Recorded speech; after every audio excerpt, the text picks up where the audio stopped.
The large room was filled with beings from across the galaxy. Some had blue skin, others had 4 arms.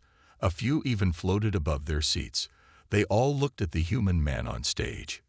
Taiwan Kim stood tall as he clicked to the next image on his screen. A giant red dragon appeared, breathing fire over a small village. "And here we have another example of human mythology," Taiwan said. His voice was clear and strong. The dragon, a creature that never existed, but that humans once truly believed in. The aliens in the room made sounds of amusement. Some clicked their teeth, others buzzed their wings. The sounds meant the same thing in any language: laughter. Taiwan smiled. He was used to this reaction. As the top xenoanthropologist at the Galactic Academy of Sciences, he had given this talk many times. His work on human myths was very popular. Humans once believed that dragons stole gold, kidnapped women, and burned villages, he continued. They also believed in giants who lived in the clouds, tiny people who lived in the forest, and gods who controlled the weather. More alien laughter filled the room. While other species were developing faster than light travel, humans were still telling stories about magic and monsters. Taiwan said, "This shows how imagination can sometimes slow down scientific progress." An alien with green skin and 7 eyes raised one of its 3 hands. "Yes, Professor Vril," Taiwan said. "Did humans really believe they saw these creatures?" The alien asked in a deep voice. "Or were they just stories told for fun?" "Many humans truly believed they saw these beings," Taiwan answered. "They wrote about them in their holy books. They built temples to them. They even claimed to have physical evidence, though none was ever found." Taiwan moved to the next slide. It showed a painting of a giant sea monster attacking a ship. "The most interesting thing about human myths is how similar they are across different cultures," he said. "Almost every human group had stories about dragons, giants, and powerful beings. This suggests that these myths came from common human fears and hopes, not from real experiences." The room was quiet now. The aliens were interested. Even those species that didn't get along were united in their fascination with human stories. "Today, of course, we know better," Taiwan said. "There are no dragons or sea monsters or forest spirits. Humans created these myths to explain things they didn't understand. As humans learned more about science, they left these stories behind." Taiwan ended his talk with a picture of humans and aliens working together on a space station.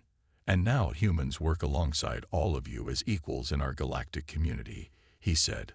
"We have moved past our myths and embraced the real wonders of the universe."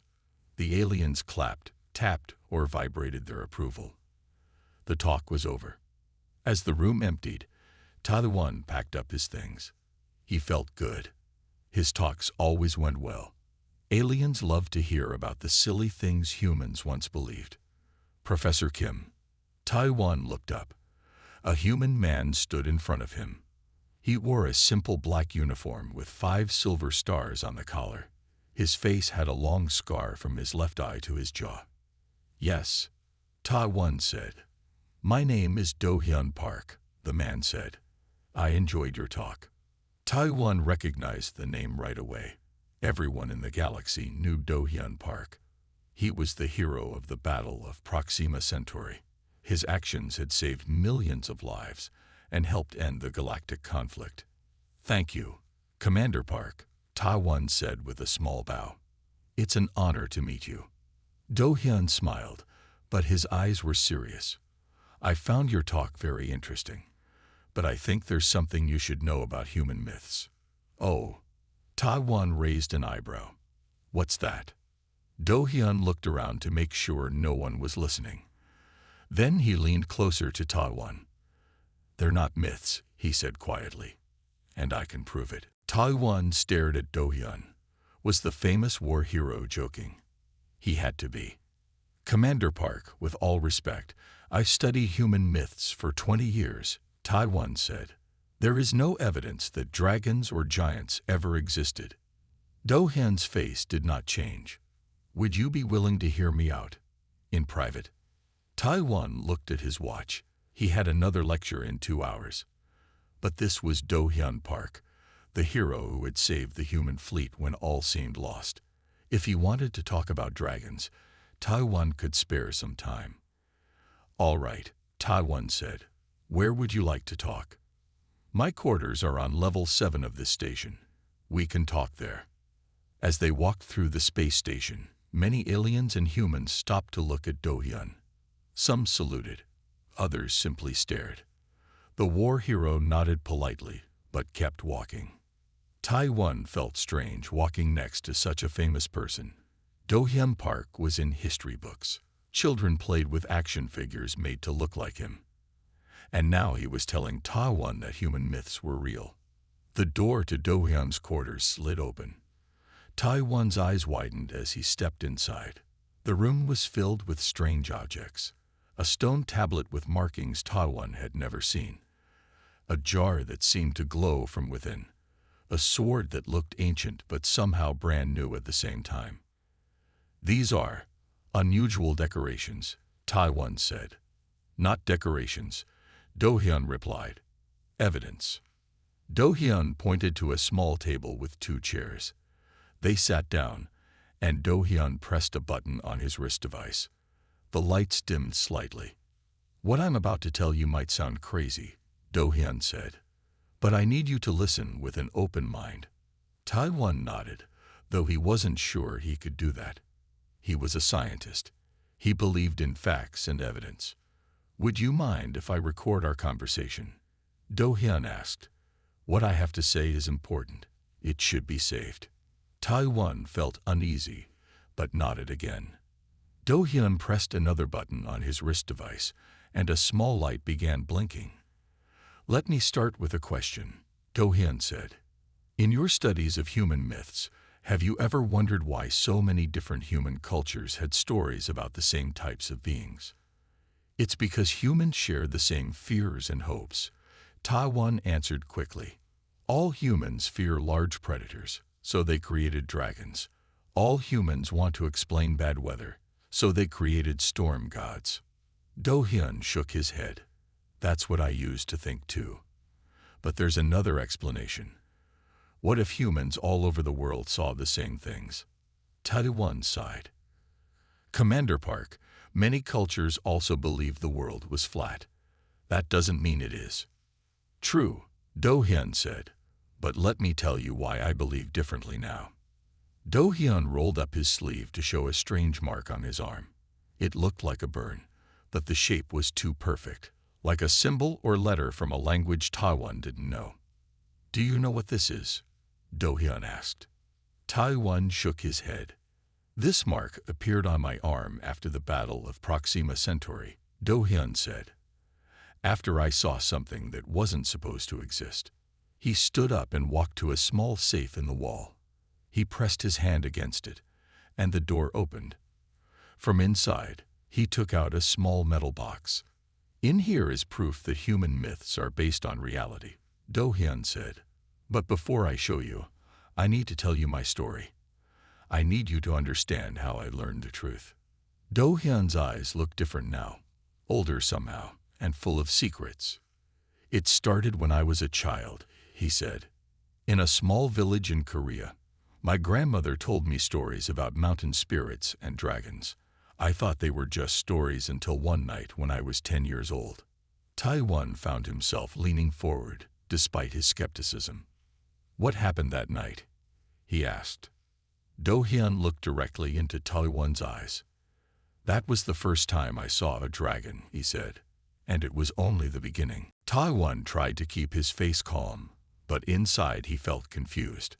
Either Commander Park was lying, or he truly believed he had seen something impossible.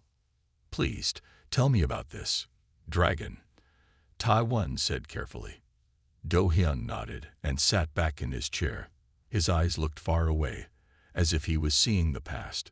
"I grew up in a small village near Sureksan Mountain," Do-hyun began.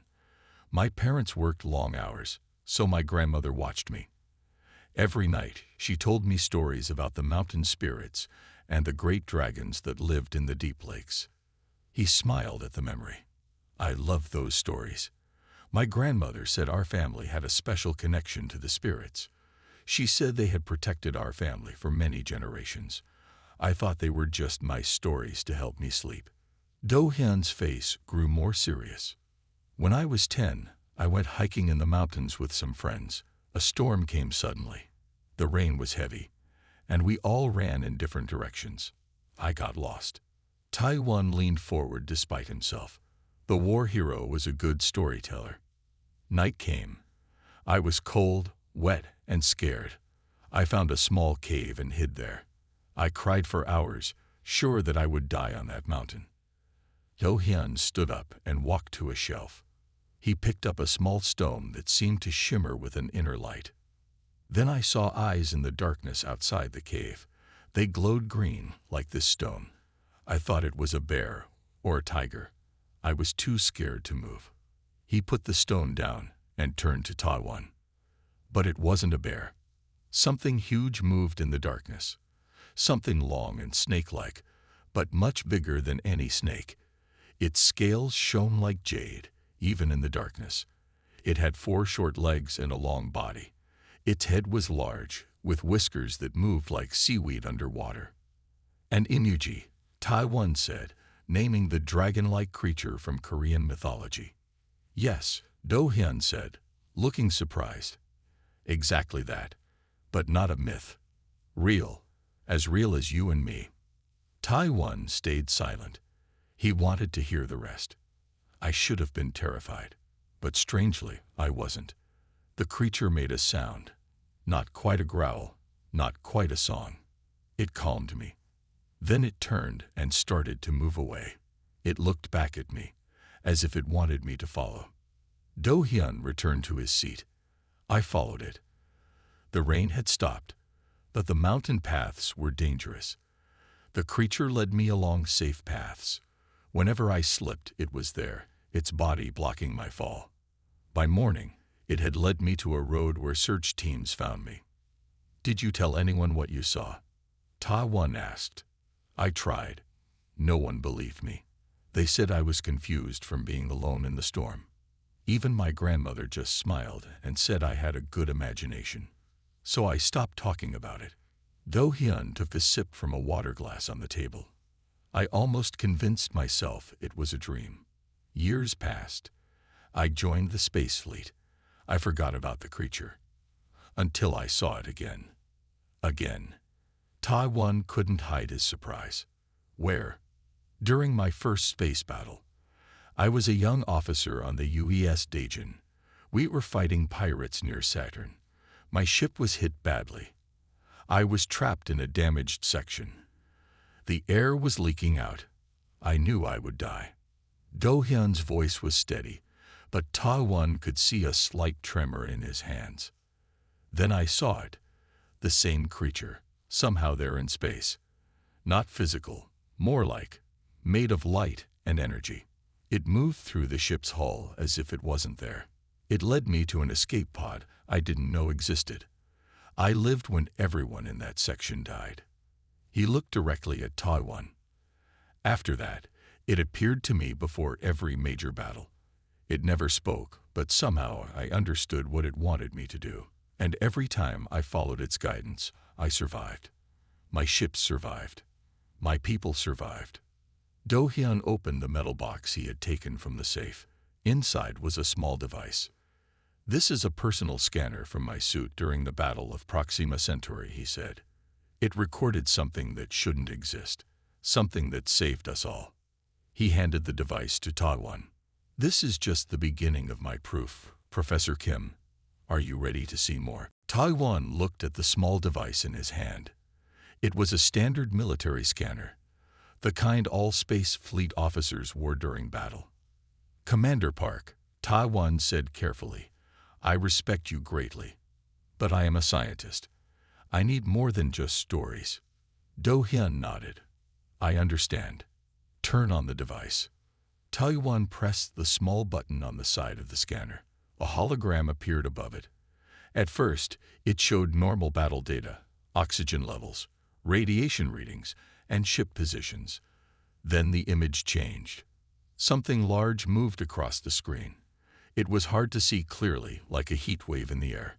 But it had a shape, long and snake-like, with a large head. This could be anything, Todd One said. A data error, a problem with the scanner. I thought so too, Do-hyun said. Until I found this. He pressed another button on his wrist device. The door to his quarters opened, and a woman walked in. She was tall with short black hair and wore a fleet uniform with communication officer badges. Professor Kim, this is Jae-yun Song, Do-hyun said. She was my communications officer during the Battle of Proxima Centauri. Jae-yun bowed slightly. It's an honor to meet you, Professor. Officer Song has her own evidence, Do-hyun said. Jae-yun pulled out a data pad and placed it on the table. During the battle, I picked up strange signals. At first, I thought they were enemy communications, but they weren't coming from the enemy ships. They seemed to come from empty space. She pressed a button on the pad. A sound played. It was unlike anything Tawan had ever heard. Part song, part speech, but in no language he knew. Our computers couldn't translate it, Jae-yun said. But somehow Commander Park understood it. He ordered our ships to move to a new position. 3 minutes later, enemy torpedoes hit where we had been. We would all have died. Taiwan frowned. This is interesting, but it doesn't prove anything about mythical creatures. There's more, Do-hyun said. He pulled out a thick folder and placed it on the table. These are classified military reports from the last 50 years. They describe unexplained events during battles, objects appearing on scanners that couldn't be identified, strange lights saving damaged ships, enemies suddenly making mistakes for no reason. Taiwan flipped through the reports. They were official military documents, stamped with high security clearances.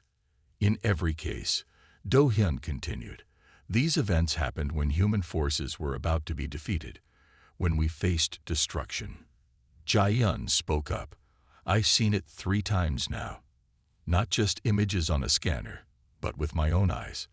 During the Battle of Proxima Centauri, something large moved between our ships and the enemy.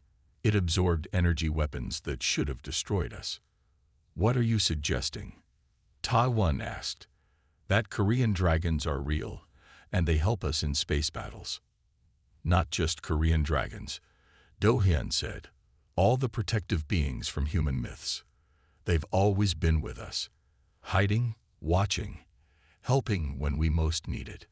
Taiwan stood up and paced the room. This was too much to believe. Yet the evidence was hard to dismiss completely. Why would such beings exist? Why would they help humans? He asked. I don't have all the answers, Do-hyun admitted. But I know what I've seen. And I know that the Battle of Proxima Centauri wasn't won by my tactical genius, as the news report said. He stood up and looked Ha-one in the eyes. It was won because something ancient and powerful chose to help us, and I believe it's time humans knew the truth. Taiwan looked back at the scanner, the data pad, and the classified reports. His scientific mind wanted to reject everything, but something inside him, perhaps the part that had loved myths as a child, wanted to believe. I need more, Taiwan said finally. If what you're saying is true, I need to understand how and why. Do-hyun smiled. That's why we're here. To show you the truth about the Battle of Proxima Centauri. The battle that changed everything. Do-hyun pressed a button on the wall. The lights dimmed, and a large screen appeared in the middle of the room. What I'm about to show you is top secret, he said. If anyone finds out I showed you this, I could be arrested for treason. Taiwan swallowed hard. Are you sure you want to do this? The truth is more important than my freedom, Do-hyun said. He nodded to Jae-yun, who typed a code into her datapad. The screen lit up, showing a video of space. Dozens of human ships faced hundreds of enemy vessels. It was the Battle of Proxima Centauri. Everyone knows the official story, Do-hyun said. Our fleet was outnumbered 5-1. We faced certain defeat. Then I ordered a special formation that confused the enemy and led to our victory. The video showed the human ships moving into a strange pattern. Taiwan had seen this footage before in history classes. But that's not what really happened. Do-hyun continued. Watch the unedited video. Jae-yun pressed another button. The video changed slightly. It was the same battle, but now something else appeared in the space between the fleets. At first, Taiwan thought it was a problem with the video. But then he saw it clearly. Huge shapes, like long snakes or dragons, formed in the empty space. They were semi-transparent, as if made of light and energy rather than flesh. What are those? Taiwan whispered. Watch, Do-hyun said simply. On the screen, the enemy ships fired their weapons. Beams of energy shot toward the human fleet. But the strange shapes moved in front of the beams, absorbing them. The energy weapons that should have destroyed the human ships did nothing. That's impossible, Taiwan said. The door opened again. A man entered, wearing a tactical officer's uniform. Professor Kim, this is Ha-Jun Lee, my tactical officer during the battle, Do-hyun said. Ha-Jun bowed. I saw everything with my own eyes, Professor. What you're seeing is real. On the screen, the shapes grew larger. They began to move toward the enemy ships. The enemy fleet suddenly broke formation, ships flying in all directions as if in panic. The enemy saw them too, Ha-Jun said. They were terrified. Their communications were filled with screaming. They thought we had some kind of secret weapon. Taiwan couldn't believe what he was seeing. The shapes on the screen looked exactly like the dragons from ancient human myths, but they were in space, moving between stars. After the battle, all videos were edited, Do-hyun said. All records were changed. The military said it was to prevent panic. They said humans weren't ready to know the truth. But what is the truth? Taiwan asked. What are these things? Do-hyun turned off the screen. The lights came back on. They are the beings that humans have always known about, he said. The ones we wrote about in our oldest stories. Dragons, gods, spirits. Our ancestors didn't make them up. They saw them, just as we did at Proxima Centauri. Ha-Jun spoke up. I never believed in such things before the battle. I was like you, Professor, a man of science, but I cannot deny what I saw with my own eyes. Jae-yun nodded. The same is true for me. These beings are real, and they protected us when we needed them most. Taiwan sat down heavily. His whole understanding of human history was being challenged. If these beings were real, then everything he knew about human myths was wrong. But why? He asked. Why would such powerful beings help humans? Do-hyun looked at his two officers, then back at Taiwan. That's the most important question, he said. And to answer it, I need to tell you about something even more secret. The ancient covenant between humans and these beings. A promise made thousands of years ago that still protects us today. Taiwan leaned forward in his chair. What is this ancient covenant you're talking about? Before Do-hyun could answer, the door opened again. A woman with gray hair and glasses entered. She carried a large bag. This is my son Yang, Do-hyun said. She's an archaeologist. She's been studying ancient sites on Earth for 30 years. My son nodded to Taiwan. Professor Kim, I've read your work on human myths.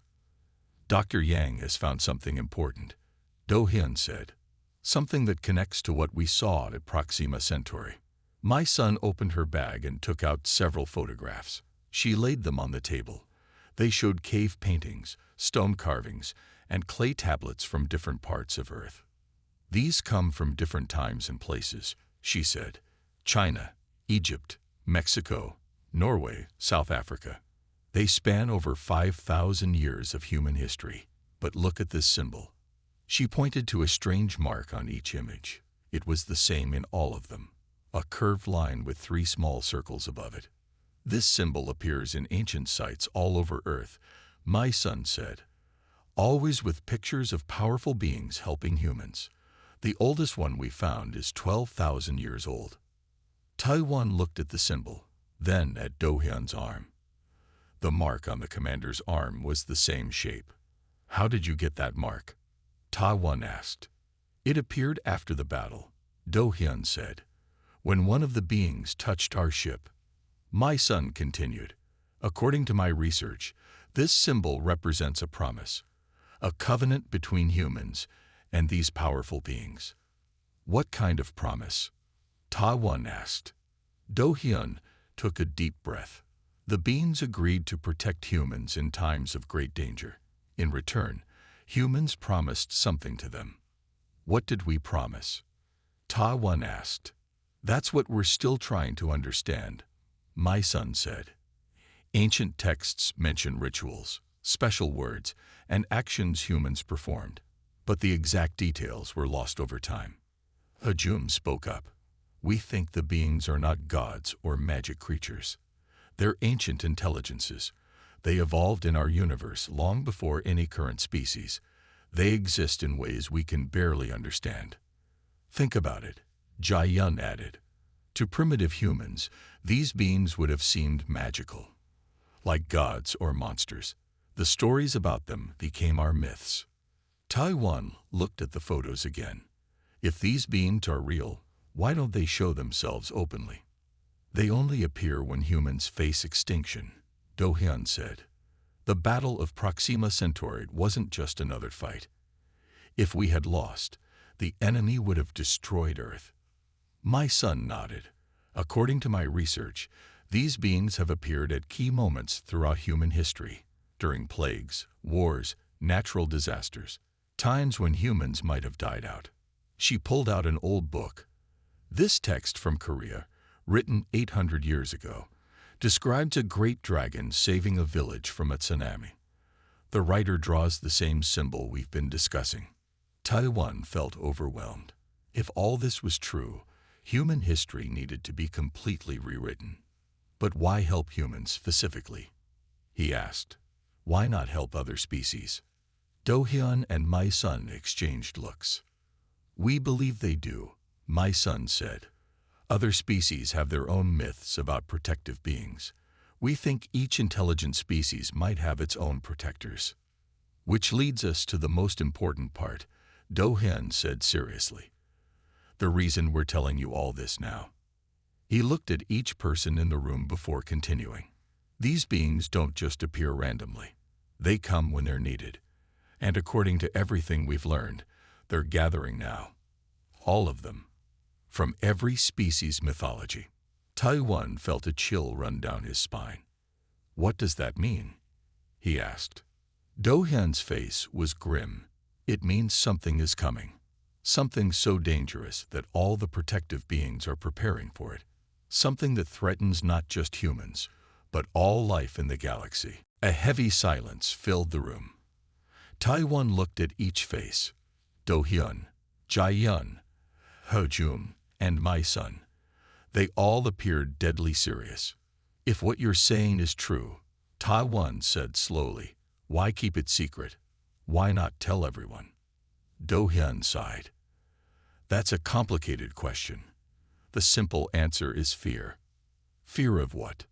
Taiwan asked. "Fear of panic," Hajum said. "Imagine telling people that ancient, powerful beings have been watching us for thousands of years. Many would be scared." "Fear of dependency," Jae-yun added. "If humans knew these beings would save us in our darkest moments, we might stop trying to save ourselves." My son nodded. "And fear of other species' reactions. If aliens learned that humans had special protectors, they might see it as an unfair advantage." Do-hyun stood up and walked to a small cabinet. He pulled out an old wooden box and placed it on the table. "There's been a secret group within human governments for centuries," he said. "They've known about these beings and have kept the truth hidden." He opened the box. Inside was a small metal pin shaped like the symbol from the ancient sites. This group calls itself the Keepers of the Covenant. They include military leaders, scientists, and historians from around the world. After the Battle of Proxima Centauri, I was asked to join them. Taiwan stared at the pin. So a small group has hidden this truth from humanity for centuries. Yes, Do-hyun said. They believed it was necessary, but now things have changed. The keepers have noticed something new, Jae-yun explained. Other alien species have started talking about their own protective beings.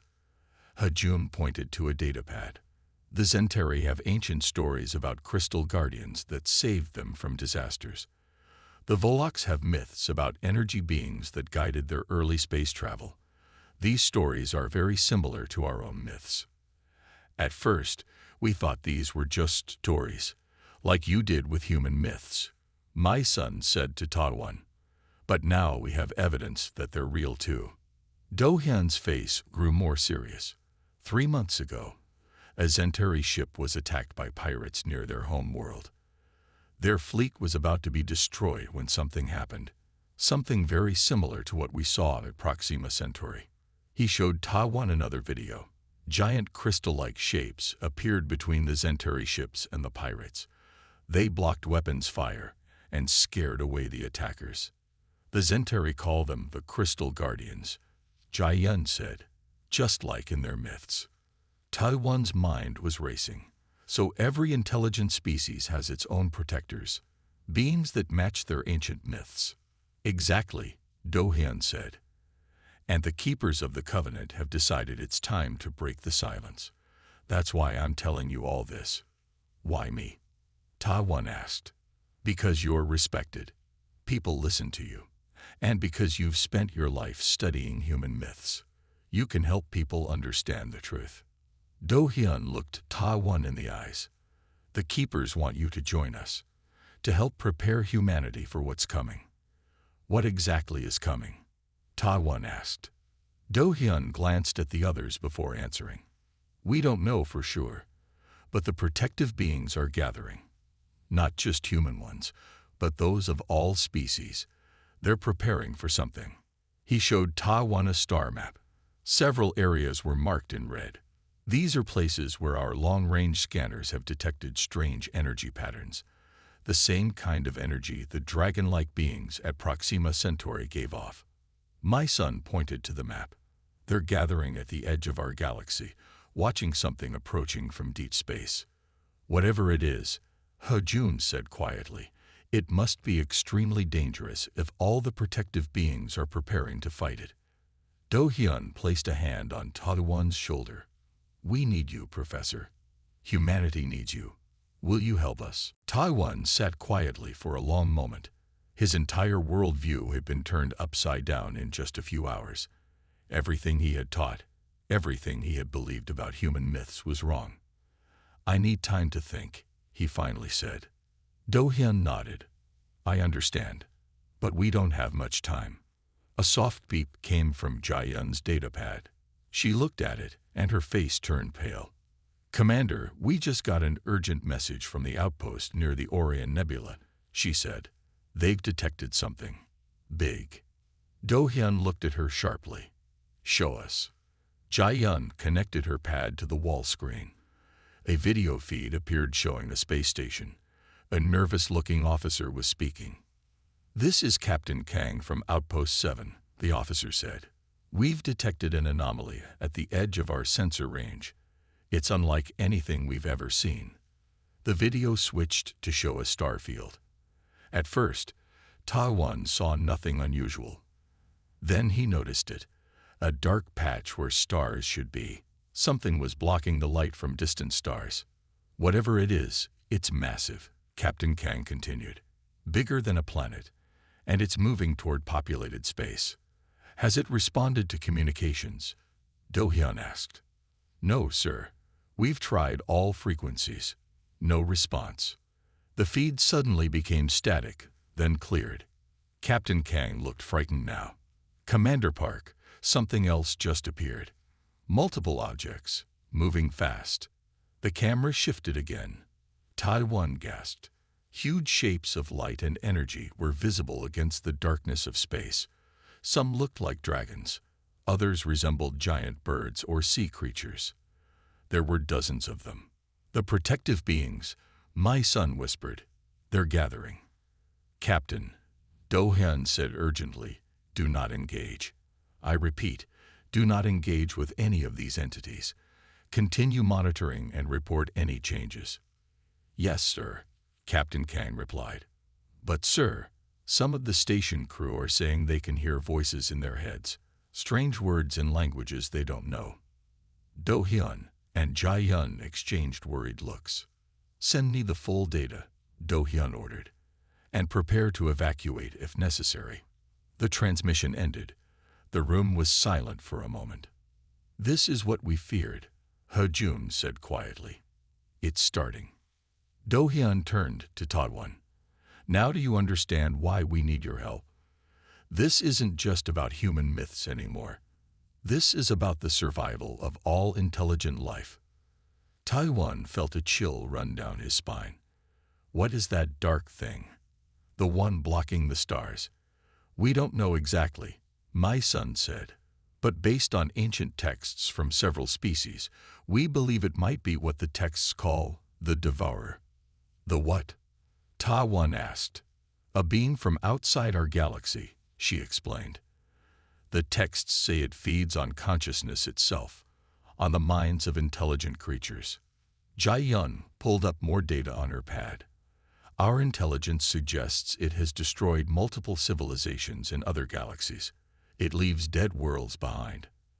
And now it's come here," He Jun added, "to our galaxy." Do Hyun stood up straight. "The protective beings, the dragons, the guardians, all of them, they're our first line of defense. But they can't fight alone." "What can we do?" Taiwan asked. "If this thing is as powerful as you say, how can anyone fight it?" "The ancient texts mention a way," my son said. "They speak of a combined force, the protective beings working together with their respective species. But for that to happen, people need to believe. They need to remember the old ways, the old words." Do Hyun looked at Taiwan intently. "That's why we need you. You know more about human myths than almost anyone. If there are clues in our ancient stories about how to work with our protectors, you can help find them." Taiwan thought about his comfortable life at the academy, about his lectures on primitive human beliefs, about how wrong he had been. "When do we start?" he asked. Relief showed on Do Hyun's face. "Now. Right now." He handed Taiwan a small communicator. "The Keepers are gathering all the experts they can find. We're meeting on Earth at a secret location." "I'll need access to ancient texts," Taiwan said. "From all cultures." "You'll have everything you need," Do Hyun promised. "Our ship leaves in 1 hour." 3 weeks had passed since Taiwan learned the truth about human myths. He now stood in a large underground room beneath an ancient temple in Korea.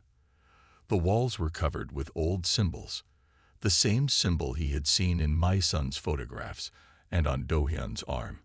Around him stood representatives from 20 different alien species. Each had come after learning about their own protective beings. Each had brought their ancient texts and knowledge. "Professor Kim, are you ready?" Do Hyun asked. Taiwan nodded. "I think so." He looked down at his notes. After studying day and night, comparing myths from Earth and other planets, he had found something important: a pattern, a ritual, words that appeared in slightly different forms across cultures. "The ancient texts all say the same thing," Taiwan said to the gathered beings. "In times of great danger, the protectors will come. But they need our help to fight. They need us to remember." He turned to a large table where objects from different worlds were placed: a Korean drum, a crystal from the Zentari homeworld, a shell from the Volok seas, and many others. "Each culture has its own way to call to its protectors," Taiwan explained. "But the basic idea is the same. We must remind them of the ancient promise, the covenant between our kinds." My son stepped forward. "We've prepared as the texts instructed. Each representative will perform their own ritual. Together, we hope to strengthen the protective beings for the coming battle."